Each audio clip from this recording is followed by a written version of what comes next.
Atatürk himself came from the military. He was a military officer. He led successful campaigns both before and during the World War, and then he was the leader of the National Independence War post First World War. So his status as the leader of the military was pretty well established. So during his reign as the president of Turkish Republic, the civilian control over the military was not as much of an issue. He did resign from his role as a military officer once he became the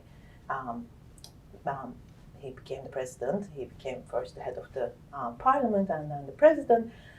So he was not a military officer anymore after the establishment of the Turkish Republic, but his role as the symbolic and actual chief of command was pretty well established. So there were a few other military leaders, military officers that at times kind of challenged him or could have become rivals, but they also resigned from their military posts and became civilian politicians.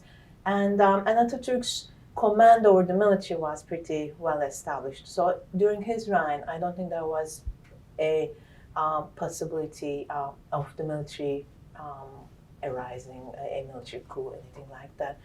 But after Atatürk passed away, and in the second president of the Republic, İnönü still enjoyed a high level of authority over the military. So I think there is a link here as to the role of military in Turkish Republic. The only thing different is the civilian leadership had already organic ties, even though they were no longer official military officers. They did command or have a strong command over the military, but they never really saw the need to establish institutional civilian control over the military because they had personal control over the military.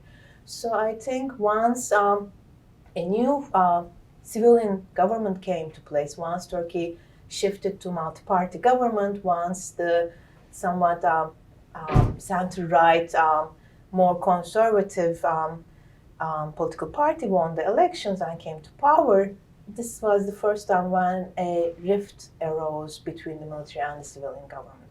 So until that point, so basically 1950s, there was more of a synchronity, a symbiotic relationship between the military and the presidents and the governments of the republic.